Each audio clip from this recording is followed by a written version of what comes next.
Winter killed quietly in World War II. Long before bullets found their mark, the cold took men in trenches, dugouts and ruined houses where, honestly, sleep became as dangerous as combat itself.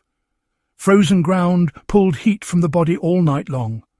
Wind cut through uniforms designed for another climate. Fires betrayed positions, blankets stayed damp, and exhaustion just stacked up, day after day, until soldiers collapsed without ever facing the enemy. What kept many of them alive, were not issued manuals or official doctrine, but field-proven sleeping hacks passed between units, learned from civilians, and refined through failure. These methods were not comfortable. They were effective, and, well, they still matter. Why did winter sleep become a survival problem rather than a comfort issue? By the first major winters of the war, commanders realized cold was degrading entire units. Frostbite, trench foot, and exhaustion removed more soldiers from the line than enemy fire in some campaigns. Sleep on frozen ground drained calories faster than hunger. Men who failed to rest became slower, careless, and vulnerable. Survival meant finding ways to sleep without surrendering body heat to the earth, the wind, or the night air. The following hacks were answers to that problem. Brick and stone bed warmers were used to store daylight heat. Soldiers scavenged bricks, stones, and chunks of masonry from destroyed buildings. During daylight hours, these were heated near stoves, cook fires, or even vehicle engines. At night, they were wrapped in cloth and placed under bedding or near the feet. The principle was thermal mass. Dense material absorbs heat slowly and releases it just as slowly. One brick could keep feet from freezing.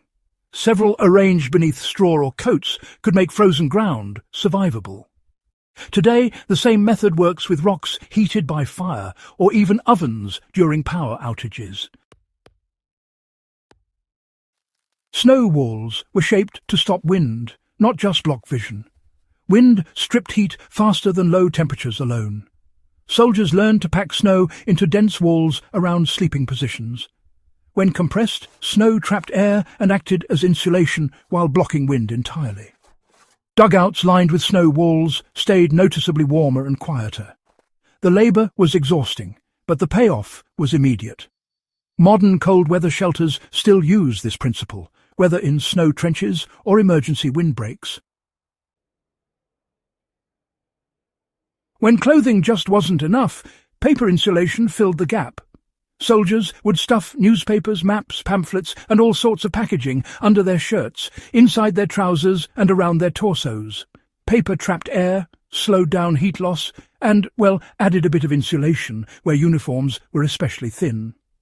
Crumpling the paper made it even better by creating tiny air pockets.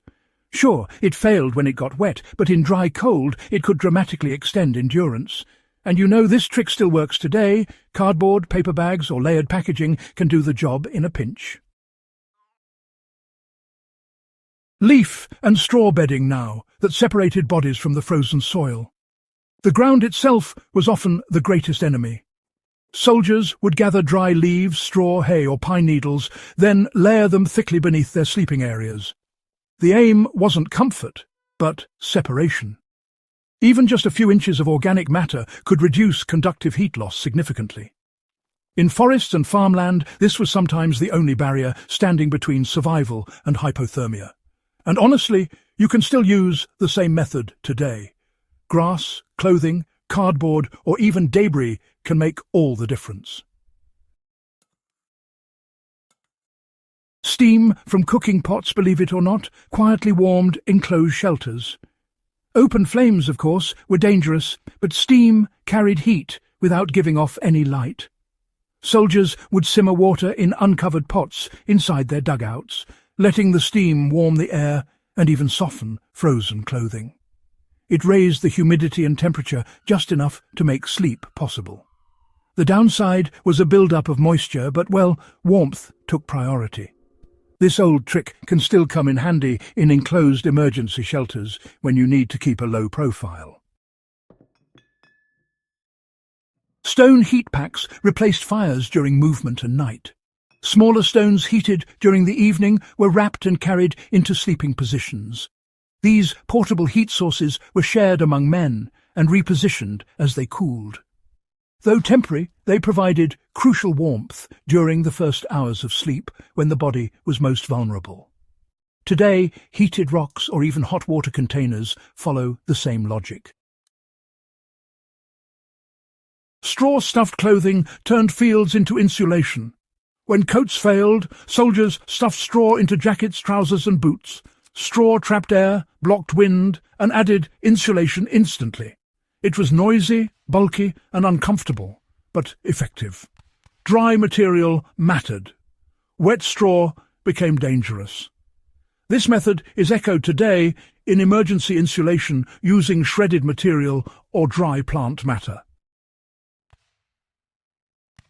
Wool socks were repurposed into hand and foot protection. Gloves were, really scarce. Soldiers would slide wool socks over their hands, cutting finger holes when needed. Wool retained warmth even when it was damp, and that reduced the risk of frostbite. Extra socks were guarded carefully and worn close to the body to keep them dry. The same kind of improvisation applies to modern cold exposure when gloves fail.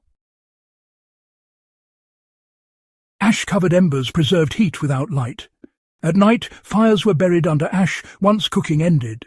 This insulated the embers, killed any visible light, and preserved heat for hours. In the morning, fires could be revived instantly without sparks.